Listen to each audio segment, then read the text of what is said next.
Retomamos el Congreso de Educación organizado por el Polo Educativo Pilar en la última charla de esta jornada, que ya habíamos anticipado y que tenía que ver con quién educa a nuestros hijos. Reconstrucción de la sociedad, hogar, escuela. Hay una educación fundacional que comienza antes de la escuela y que está en el hogar y que está entre los primeros adultos significativos. La escuela abre, teniendo en cuenta esta base, un espacio irreemplazable de socialización, de instrumentación para ser en el mundo. Y esto obliga a una sociedad esencial, imprescindible, entre el hogar y la escuela. Preservar, fortalecer e incluso reconstruir esa sociedad hoy y aquí, en tiempos difíciles, es prioritario para el porvenir de la sociedad. Esta charla estará a cargo de Sergio Sinay, escritor, periodista, estudió sociología, se ha formado en psicología gestáltica y existencial. Dirigió importantes medios nacionales e internacionales. Su obra está traducida al inglés, italiano, francés y portugués. Le damos la bienvenida entonces a Sergio Sinay. Buenas tardes, muchas gracias. Ante todo, bueno, mi agradecimiento por la posibilidad de participar de este evento, de compartir aquí ideas y de ser parte de este espacio de reflexión. Lo que voy a compartir con ustedes son ideas y recogidas de experiencias de compartir un camino durante muchos años con docentes y sus propias vivencias en el proceso educativo, y también con padres y sus preocupaciones y ocupaciones en ese proceso que todos aspiramos a que sea compartido, pero que no siempre lo es. Yo voy a compartir con ustedes algunas pantallas y voy a ir a partir de las imágenes o con las imágenes desarrollando esta exposición en la que quizás hay muchas ideas que compartimos y otras que podemos mirar desde una perspectiva diferente. La pantalla que quería compartir, bueno, la idea es esta. Entonces, ¿quién educa a nuestros hijos? Me gustaría empezar por una idea, compartir con ustedes una idea general acerca de lo que es educación, independientemente de lo que formalmente entendemos siempre por educación. Y es una idea de Noam Chomsky, el lingüista estadounidense, que piensa esto acerca de la educación, idea que comparto, y que seguramente muchos de ustedes o todos compartirán. Que educar no debe consistir en llenar una botella con agua, sino más bien en ayudar a crecer una flor a su manera. Una flor a su manera. A mí me parece interesante resaltar estas dos cuestiones, que es una flor, no son flores, digamos, porque no todas las flores son iguales. En un rosal no todas las rosas son iguales, cada rosa es una rosa, es una rosa, es una rosa, como decía la escritora norteamericana Gertrude Stein hace muchos años, y a su manera, por lo tanto, quiere decir que esa rosa, esa flor, se va a desarrollar de una manera única, como es única ella misma. Esto es esencial, creo, cuando pensamos en educar. Entonces, para mí, yo siempre en el tema, en la idea de educar, me detengo esencialmente en la parábola del agricultor, ¿no? ¿Qué hace un agricultor? Un agricultor toma las semillas, como estas semillas que están aquí en la imagen de la izquierda, toma unas semillas y no las arroja de cualquier manera en cualquier terreno. Prepara un terreno, tiene una intención respecto de ese terreno, lo prepara y en ese terreno deposita las semillas. En esas semillas está el árbol completo, la planta completa. Está ahí, está en la semilla. Pero para que se convierta en lo que vemos en la imagen de la derecha, hay todo un proceso. Si el agricultor arroja la semilla y cree que porque en la semilla está el árbol, la semilla se va a autogestionar y se va a convertir a sí misma en un árbol independientemente de su presencia, de su trabajo y de su responsabilidad, la del agricultor, probablemente las semillas mueran en el proceso. El agricultor sabe que debe acompañar, primero preparar la tierra, después poner la semilla y después acompañar un proceso. Un proceso en el que tiene que estar presente cuando hay sequía, porque entonces tiene que ayudar a que la semilla siga con su proceso, aún con la sequía, para la cual él va a tener que hacer algo allí, aportar los nutrientes que el agua no está trayendo, conseguir el agua necesaria de alguna manera y en algún lugar. Va a tener que estar allí cuando hay inundaciones para rescatar a la planta del ahogamiento. Va a tener que estar allí cuando el sol es arrasador y puede llegar a matar a la planta que está creciendo, pero también va a tener que estar allí, o sea, no solo para protegerla del sol, también cuando haya un sol nutricio, va a tener que estar allí para que la planta lo aproveche y la relación sol-planta no sea obstaculizada. Va a tener que estar allí cuando hay plagas que ataquen a la planta. Va a tener que estar allí para podar. ¿Y qué es podar? El agricultor sabe que podar no es mutilar, no es cortar en cualquier lugar porque la planta o creció demasiado o se desmañó. En realidad, podar es cortar aquello que desvía la energía del crecimiento y por lo tanto debilita el camino de la maduración de la planta. Sabe que podar es de alguna manera, en muchas maneras, poner un límite, pero no poner un límite para mutilar, sino que poner un límite para orientar y para facilitar la continuación del proceso de desarrollo de esa semilla que va en camino de convertirse en el árbol. Finalmente, cuando este proceso culmina, ¿qué obtiene el agricultor? Obtiene aquello que estaba en la semilla. El árbol entero y los frutos que el árbol da son los frutos que estaban en la semilla.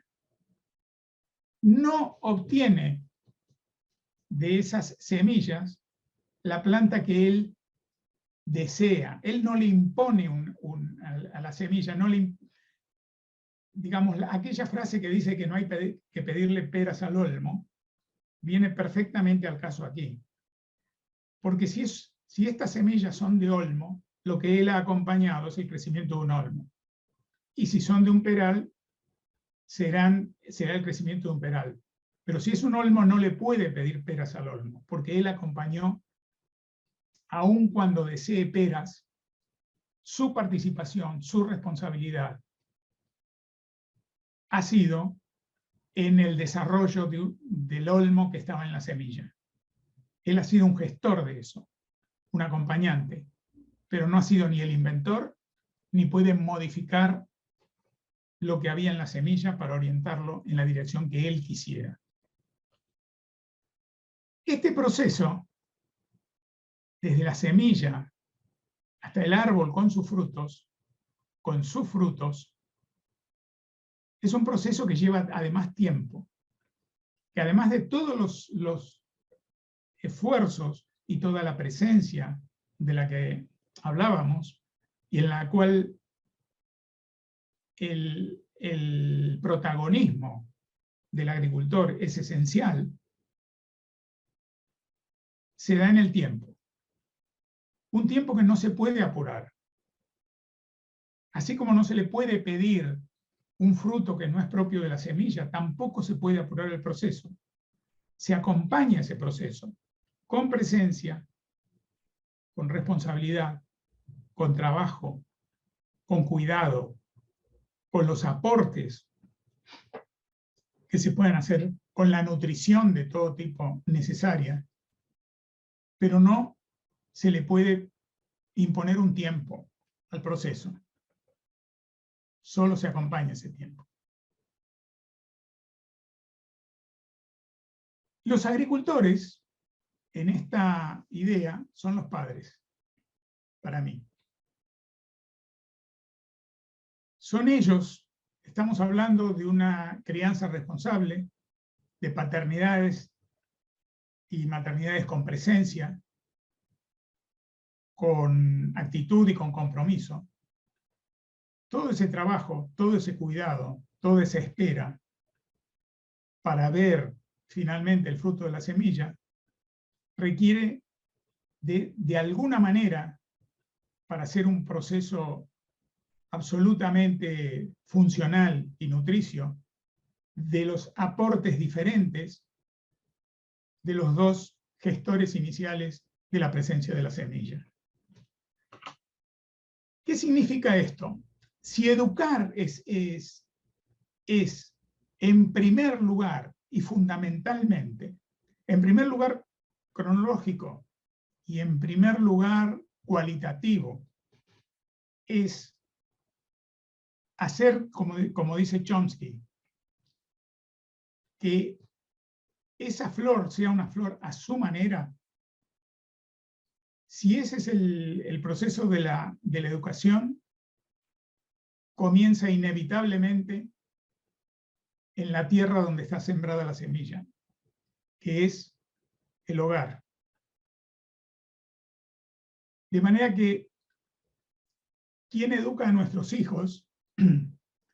Es una pregunta que si nos la hacemos en general, independientemente de nuestras profesiones y funciones como padres, y si nos las hacemos en particular como padres y madres, vamos a obtener la primera respuesta, la misma respuesta. Los primeros educadores, cronológicamente, pero también en orden de garantizar que la semilla esté en la tierra y que el proceso se inicie, son los padres y madres. ¿Quién educa a nuestros hijos? Los educamos nosotros como padres y madres. ¿Cuáles son los fundamentos básicos de esa educación desde mi punto de vista? La transmisión de valores morales. El ofrecimiento de un modelo de vida que permita encontrar y honrar el significado de la propia existencia. Es decir, que permita ir desde el principio orientando y entregando pistas para responder a una pregunta que a esos hijos que educamos, así como a nosotros ya como adultos y a cualquier ser humano, la vida le va a hacer permanentemente, que es ¿para qué está en ella? ¿Para qué vivir? Más allá de obedecer a las leyes de la naturaleza, a lo biológico, a lo vegetativo. Los seres humanos vivimos para algo más. Y desde el principio se trata de ir conectando con esta noción. Y otro pilar básico, otro fundamento básico en este proceso educativo visto desde esta perspectiva, es la instrumentación para el desarrollo de vínculos en los que predominen el respeto y la empatía. Podemos agregar más aspectos ingredientes, pero para mí estos son básicos. Y tienen en común una cuestión. No hay otra manera de colocar estos pilares en el proceso educativo de nuestros hijos que no sea vivencial. Es decir, se puede hablar mucho, se puede declarar mucho y se puede declamar mucho sobre estos temas. Pero en la vivencia cotidiana, en el proceso educativo real, que es el vínculo con nuestros hijos, los valores solo se transmiten viviéndolos. En realidad, los valores, si no se viven, son declamaciones de valores. Aquellos valores, aquellos principios con los que regimos nuestra vida, con los que elegimos regir nuestra vida, solo se pueden mantener y solo se pueden transmitir viviéndolos. No hay otra forma, no hay otro camino. Los modelos de vida, con los modelos de una vida significativa, de una vida que sea una verdadera experiencia existencial, exploradora de sentido, también se van transmitiendo a través de lo vivencial del día a día.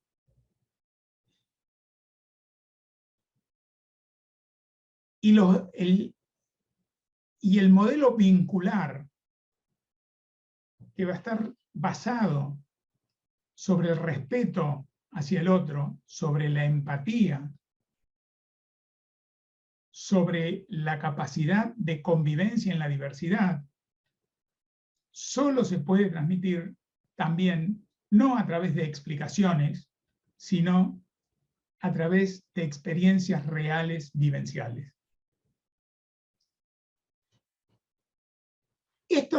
Es en esa relación con los adultos significativos, presencias iniciales en la vida de toda persona que va recorriendo su itinerario existencial, porque vamos a coincidir, imagino, en que los chicos son personas y que son individuos humanos que como tales, en sus edades y desde sus necesidades y desde sus posibilidades, captan, siempre captan, así como la planta toma, mientras se va desarrollando, sus nutrientes, y esos nutrientes tienen que ser cada vez más poderosos y más variados en el proceso de desarrollo, también los chicos captan, aunque sean chicos. ¿Y cómo captan? Quiero detenerme un instante en esta idea de Hannah Arendt, que dice: nacemos humanos y nos aguarda el deber de convertirnos en personas. Hannah Arendt dice: nacemos humanos, como un caballo nace equino, un perro nace canino, un gato nace felino, un elefante nace paquidermo. Nosotros, pertenecientes de una de las tantas especies vivientes, somos humanos. Nuestra especie es la especie humana, como la especie de los otros seres es la especie en la que nacen. Esto nos coloca ante un deber. Y este es un deber que vamos a aprender en el proceso educativo. Tenemos el deber de convertirnos en personas. Nos convertimos en personas cuando trascendemos nuestra obediencia, llamémosla así, a las leyes naturales, y por lo tanto permanecemos vivos porque respiramos, porque comemos, porque dormimos, porque bebemos el agua que necesitamos. Hasta ahí estamos vivos como cualquier otro ser de cualquier otra especie. Esas son las leyes naturales que compartimos con otros seres vivientes. Pero hay algo que nos coloca en una dimensión, que es la dimensión de persona, por la cual saltamos de lo humano biológico, de lo humano natural, a lo humano existencial, a lo humano moral, a ser personas. Y este es un proceso, este es el proceso que se da en la vida y que hace de cada uno una persona única. En ese proceso educativo, a cargo de los adultos significativos iniciales, de esos agricultores que están presentes desde la colocación misma de la semilla en la tierra y en su proceso, hay algo que como educadores paterno-maternos nos tenemos que quitar de la mente, y que es que no se trata de hacer a nuestros hijos a nuestra imagen y semejanza. No se trata, nuestros hijos no vienen a la vida, nuestro trabajo de agricultores no tiene como fin conformar a alguien, darle forma a alguien que sea mi reflejo exacto, o, en su defecto, que rellene aquellas expectativas de mi vida que no se han cumplido, aquellos objetivos que no se han cumplido, que sea el continuador de mis propias expectativas de vida. Este es un enorme desafío.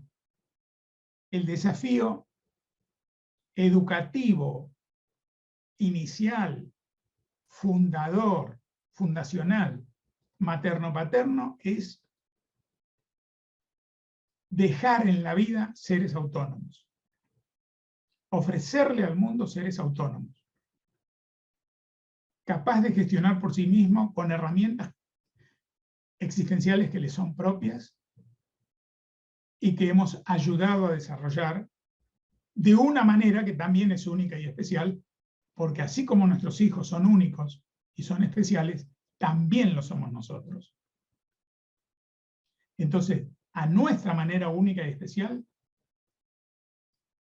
hemos sido colaboradores del desarrollo de esa flor única y especial para que ella sea la que es. De ese árbol para que dé los frutos que tiene que dar, por ser el árbol que es. Es decir, no, la tarea educativa paterno-materna no es crear clones, no es dejar en el mundo clones de nosotros mismos para cuando nosotros no estemos, de manera que nunca nuestra imagen y semejanza y eso se siga viendo o se siga continuando. No. Parte de nuestra trayectoria, así como a lo largo de la vida vamos cerrando capítulos para abrir otros, cerrar el capítulo educativo es haber dejado seres autónomos en el mundo. De esto se trata, justamente, de ayudarlos a actuar por sí mismos, ofreciéndoles el mundo y las herramientas para ese mundo en el que van a vivir, a través de nuestra presencia y nuestro ejemplo. El modelo, por ejemplo, los modelos de vínculos del que hablaba antes, y que decía que así como la transmisión de valores solo puede ser a través de la vivencia de esos valores, ese modelo vincular empieza a transmitirse en el vínculo con nuestros hijos. Es decir, respetarlos como individuos es respetar su dignidad de individuos humanos, es empezar a ayudarlos a ser personas. Ellos van a aprender, esto se ha dicho muchas veces, pero corre el riesgo en la vida real que corren muchas cosas que se repiten, que es convertirse en música de fondo, simplemente música de fondo, pero no en experiencias reales de la vida. Ellos van a ser seres que respetan si aprenden el respeto siendo respetados. Serán empáticos si aprenden la empatía cuando se ha sido empáticos con ellos. Van a ser generosos en la medida en que hayan sido receptores de generosidad. Van a ser comprensivos si fueron comprendidos. Si no, todos estos valores, estas emociones, estos sentimientos son solamente palabras.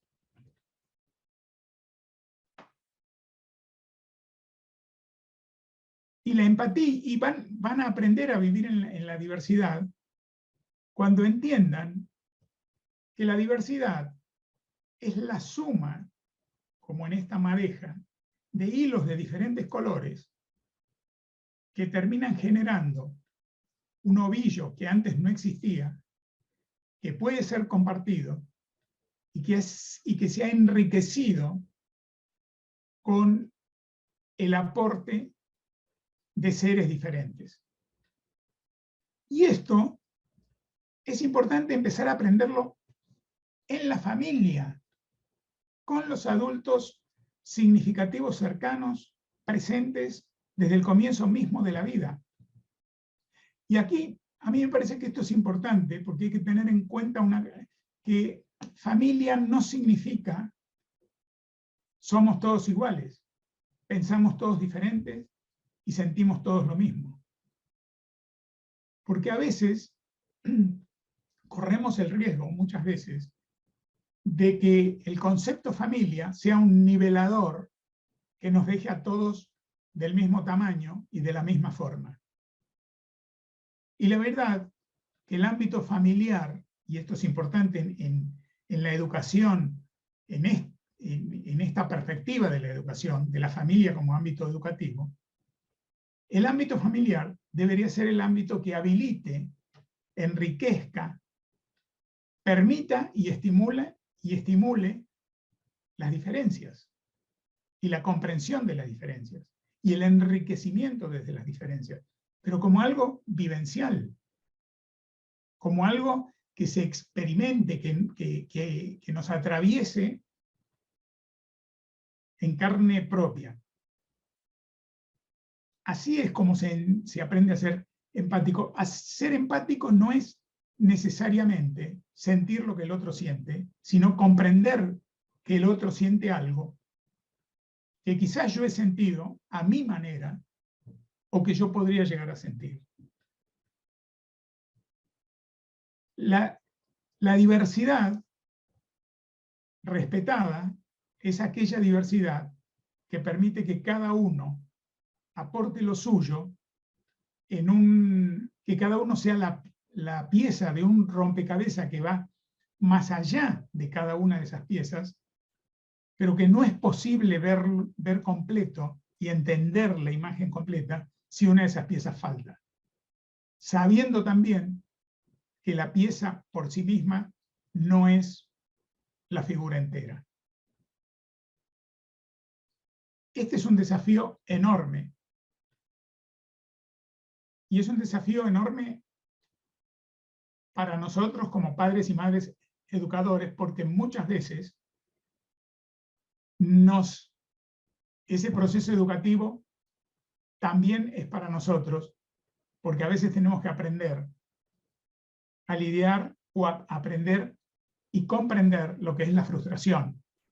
Que mis hijos no piensen exactamente como yo, que no sean lo que me hubiera gustado que sean, que no elijan el camino profesional que a mí me hubiera gustado, que sus vocaciones puedan resultar a veces incomprensibles para mí, teniendo en cuenta que siempre hay un límite, y volviendo a la idea de la poda, que es el haber establecido la poda en su momento, en el momento en que era necesaria y de la manera en que era funcional, para que todas las diferencias se den sin la desviación de los valores y de la riqueza existencial necesaria de ese ser que hemos ayudado a ser, valga la redundancia.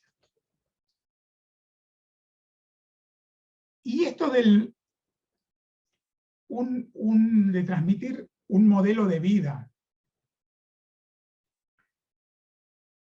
con sentido, de una vida que tenga sentido, también lo transmitimos o también educamos en esto como padres y madres, no hablando del sentido, sino viviendo nosotros una vida con sentido, donde nuestros hijos, mientras crecen y se educan de nuestro ejemplo, porque finalmente lo que educa es el ejemplo, nos ven viviendo apasionados, que no es lo mismo que entusiasmados, que no es lo mismo que fanatizados por alguna actividad o alguna cuestión, sino comprometidos existencialmente con algo en lo que nos ven poner en juego valores, poner en juego aptitudes, poner en juego habilidades, ofreciéndoles, pero no viviendo una vida con sentido para ellos, sino para nosotros.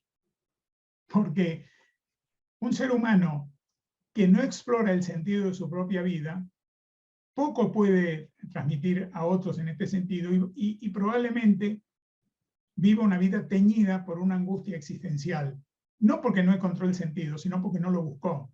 Porque en realidad es en la búsqueda del sentido donde emergen nuestras posibilidades únicas, nuestras aptitudes únicas, nuestras herramientas existenciales únicas. Cuando nuestros hijos nos ven viviendo así,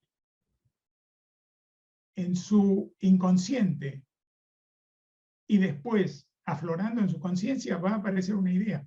Yo quiero una vida así. No quiero la vida de mis padres, pero quiero vivir la vida con ese compromiso y con esa búsqueda existencial. Y ahora el desafío para mí es, ¿cuál es mi búsqueda? Yo los he visto a ellos, viviendo con ellos, caminando juntos la existencia, los he visto en esa búsqueda, en ese compromiso. ¿Cuál es el mío? Tengo un modelo, y el modelo no es encontrar el mismo sentido que ellos. El modelo es explorar sentido, como ellos lo hacen, o lo han hecho. Esto decía Kant respecto de la educación. Siempre en línea, digamos, con esto que venimos diciendo acá, ¿no? Que es en esta línea que es de permitir aflorar el proceso educativo como algo que permite aflorar y orientar. Aflorar aquello que está en la semilla y orientarlo en una dirección rica en sentido. La educación es el desarrollo en el hombre de toda la perfección de la cual su naturaleza es capaz. No es ni toda la perfección de la naturaleza, ni toda la perfección del mundo, ni toda la perfección de lo que yo considero perfecto, sino toda la perfección de la cual ese ser único, inédito, es capaz. Que sea quien viene a ser. Esta es la idea. Si esto es educar, o si esto es el inicio y el fundamento básico, el fundamento impulsor de un proceso educativo que se ha visto más allá de lo formal, más allá de las definiciones formales de educación, cuando nuestros hijos entran en la escuela, ya de alguna manera podemos decir que entran a la escuela educados. Cuando por primera vez llegan a la escuela, de alguna manera ya llegan educados. No, digamos que podríamos decir que lo que la escuela recibe no es sino un almácigo, en el cual ya estuvo trabajando el agricultor.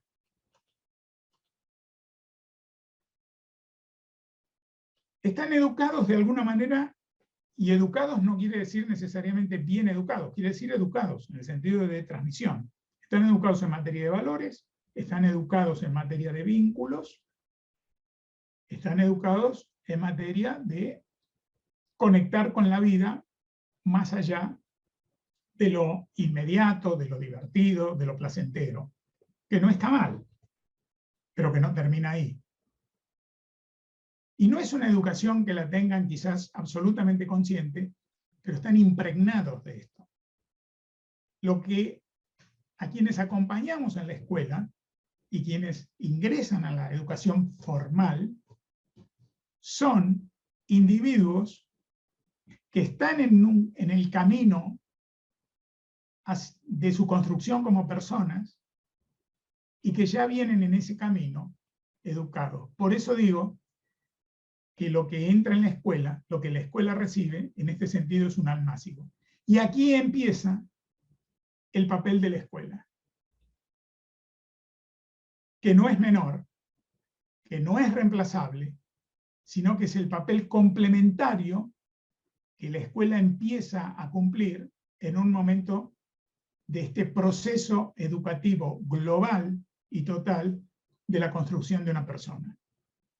Entonces, la escuela, ¿qué es lo que la escuela va a hacer ahí? La escuela es un espacio de información importante y de información de alguna manera, en el mejor sentido de la palabra, tan podada, sobre todo en estas épocas de hiperinformación, de infoxicación, como se dice, que es intoxicación de información que se reciben por tantos medios y sin orientación para separar paja de trigo, para tomar lo que importa de lo que no, para saber qué es urgente y qué es importante en términos de vida. La escuela, con todo este cúmulo informativo que el mundo ofrece hoy de manera torrencial y de manera muchas veces tóxica, la escuela es un gran orientador informativo, tiene un gran papel de orientación informativa. Informarse con qué, informarse desde dónde, informarse para qué.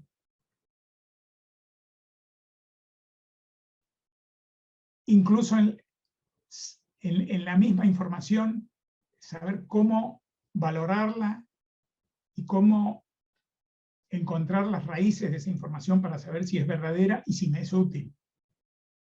La escuela, esto ya se ha dicho 1000 veces, es el primer gran socializador. Los seres humanos somos seres sociales por naturaleza y es la escuela la primer gran socializadora porque es el primer espacio donde realmente me voy a encontrar con el diferente. Y por esto es importante haber empezado en la familia y entre aquellos que de alguna manera son iguales entre comillas, digamos, haber empezado el proceso de valoración de la diversidad, porque en la escuela me voy a encontrar por primera vez con los diferentes, de otras familias, a veces de otra cultura, de otros gustos, de otras miradas del mundo. Y vamos a convivir diariamente con un objetivo común, que es el de ir terminando de desarrollarnos cada uno como ese árbol único que es, para dar la flor única que cada uno tiene que dar, pero vamos a hacer ese proceso en un jardín, en el mismo jardín, que es la escuela.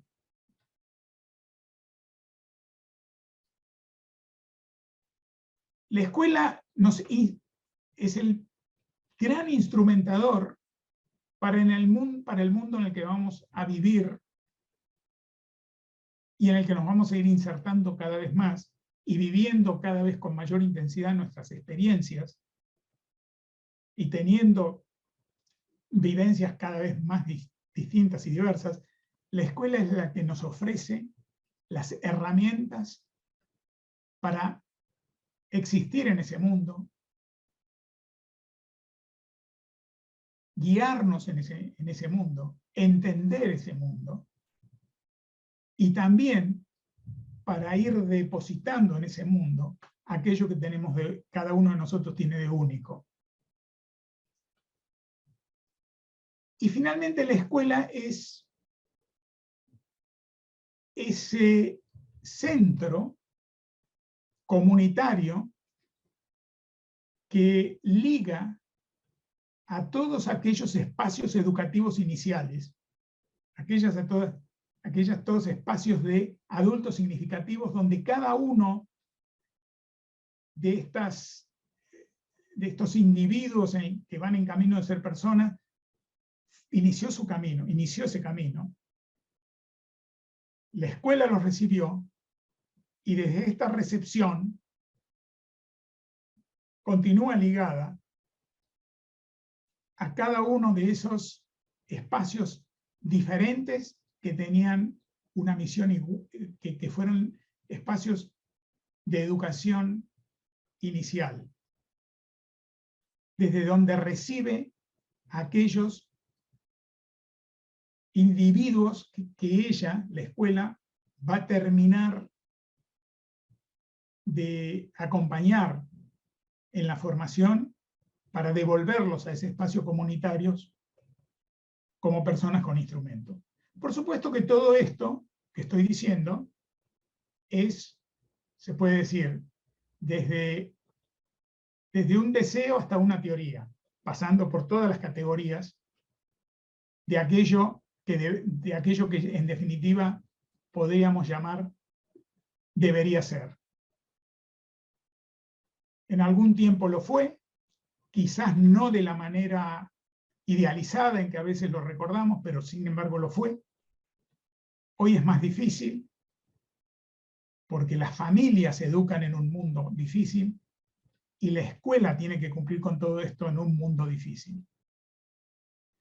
Pero las funciones y las misiones de estos dos espacios educadores siguen siendo los mismos. Por lo tanto, el desafío es mayor. Por eso, pienso que la relación padres-escuela es una relación esencial en todo ese proceso. Que si no existe, la verdad que deteriora mucho todo el proceso educativo, se lo mire como formal, se lo mire como existencial, que son dos caras de una misma moneda. Se hace muy difícil si estos socios que se necesitan mutuamente, porque la escuela no puede recibir y empezar ella el camino que debió haber sido empezado en aquellos 4 años previos, 5 años previos al ingreso en la educación formal. La escuela necesita, desde mi punto de vista de los padres, necesita que los padres le entreguen, para continuar desde ahí, ella para entrar en escena, a cumplir su papel en la función, necesita que los chicos lleguen educados. Y los padres necesitan que la escuela empiece a hacer aquello que ellos ya no pueden hacer, porque ellos hasta ahí vienen cumpliendo su función, la seguirán cumpliendo, pero hay cosas que no se puede educar, no se puede hacer lo que hace la escuela en el hogar. Por más que por ahí haya algunos que proponen esto, educar en la casa, no es posible. No se socializa a individuos fuera de un espacio común. No se transmite todo lo que es el mundo fuera de un espacio común. No se cuenta la historia de ese mundo, se puede contar la historia de una familia, pero no se puede contar la historia del mundo y ayudar a entenderla si no es desde un espacio común. Entonces, esta sociedad es una sociedad esencial y es una sociedad que hoy está muy dificultada y en muchos casos y momentos muy rota. Y yo creo que este es el gran desafío que se presenta cada día para padres conscientes de su papel como educadores y para quienes han elegido la docencia como un camino de expresión de su vocación y de entregar en el mundo aquello que es lo mejor que tienen y saben para poder dejar el mundo un poquito mejor de cómo lo encontramos, que yo creo que ese es el fin de todo proceso educativo, así sea visto desde el lugar de los padres o desde el lugar de la escuela. Dejar el mundo un poquito mejor de cómo lo encontramos a través de seres, de personas que van a dejar el mundo un poco mejor de cómo se los dejamos. Este es un desafío para todos los días y por esto yo creo que hay una tarea que no depende solo de la voluntad, sino de la búsqueda de espacios de encuentro, de herramientas, de persistencia, de obstinación, de visión, que es reconstruir en todos los lugares que sea posible, de todas las maneras que sea posible, una sociedad hoy dañada, que es la sociedad hogar-escuela, padres, maestros. Yo la veo dañada y creo que en muchos aspectos está dañada porque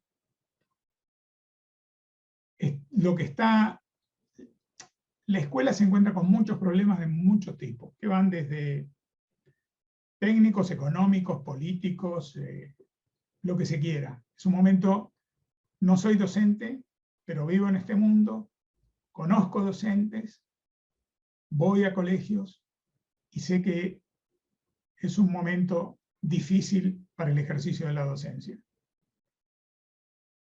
Pero no es en la escuela donde hoy en día está el mayor dolor, las mayores dificultades y los mayores agujeros negros de la educación. Me parece que es en el hogar. No se puede educar padres. Esta es mi idea. No se puede educar a los padres. Con lo cual se hace todavía más difícil la tarea de educar a los hijos. Pero bueno, cada uno tiene que hacer lo propio y hacerlo de la mejor manera posible. Hay padres conscientes de su papel, los hay. Y quizás se trate de buscarlos y convocarlos. A los otros no se los puede educar. Buscarlos y convocarlos quiere decir confiar en algo que yo pienso siempre. Digo, si la humanidad existe, si los seres humanos existimos al día de hoy, todavía, después de lo mucho que hacemos a veces para autoextinguirnos, se debe a minorías obstinadas, persistentes, comprometidas, con visiones, con compromiso, con vocación existencial, minorías que han mantenido siempre encendida una fogata en un bosque oscuro. La oscuridad ha cambiado, los bosques han cambiado, pero este proceso se ha ido repitiendo desde mucho tiempo atrás. Y son esas minorías las que han hecho posible que hoy estemos acá y que podamos seguir confiando en mejorar el mundo. Creo que hay de esas minorías entre los padres. Seguramente hay minorías que son más grandes que las de padres entre los docentes. y probablemente el encuentro de esas minorías haga una suma de fogatas en un bosque que por ahora no va a estar iluminado a día, yo creo que por un tiempo largo que quizás nos exceda en nuestro tiempo de vida, pero que puede darle sentido a nuestra vida en los espacios que ocupamos, poder trabajar para esto. A propósito de eso, bueno, quería cerrar con esta frase de Sócrates que decía que la educación es el encendido de una llama, y como si se hubiera conectado con Chomsky a través de los siglos, decía él ya y entonces que no es el llenado de un recipiente. Es todo, desde mi punto de vista al menos personal, es todo esto que quería compartir hoy con ustedes. Gracias. Muchas gracias. Muchas gracias, Sergio, por estas reflexiones y a propósito de su amplia experiencia con los medios de comunicación. ¿Cómo se puede trabajar con los alumnos justamente esto, ¿no? Estos, entre comillas, educadores que hoy en día son los medios de comunicación? ¿Cómo podemos trabajar con ellos, sino en contra de ellos? Porque es el contexto en el que están educándose ahora los niños. Si yo tuviera esa respuesta, probablemente no sé, no estaría en este mundo, ya sería un extraterrestre, porque es verdaderamente difícil. Hay una cosa que a mí contra lo que yo siempre alerto, digamos, a las personas, a quienes trabajan con personas, ¿no? Ya sea en la docencia, en la salud, por ejemplo, que es evitar caer en el síndrome de rescatador universal, porque a veces vemos cómo están las cosas, nos desesperan, y por la función que cumplimos y la vocación que tenemos, quisiéramos cambiarlo ya y quisiéramos rescatar a todos los que vemos que están en peligro o que están siendo lastimados. Esto es lo que yo llamo el síndrome de rescatador universal, ¿no? Querer cambiarlo todo, rescatar a todos y hacer que lo que es negro sea blanco gracias a nuestra participación inmediata. Y probablemente, y muchas veces lo que eso lleva es a la decepción, al dolor, a la impotencia y al abandono del propósito. Entonces, a mí lo que me parece que es importante es, siempre me acuerdo, y probablemente en la docencia esto haya circulado mucho, lo conozcan, este viejo relato que hay del un viejito que estaba en una playa y que era observado todos los días por un turista que salía a caminar por la playa a la mañana temprano, cuando la playa estaba absolutamente vacía de gente y solamente estaba este viejito en las mañanas, a quien el turista, el extraño, veía desde lejos siempre, y veía que el viejito se acercaba al agua cuando la marea bajaba y se retiraba cuando la marea subía. O sea, y hacía este movimiento todo el tiempo. Un día decidió, yo tengo que ir a ver qué hace este hombre, porque todos los días está haciendo lo mismo, hace lo mismo.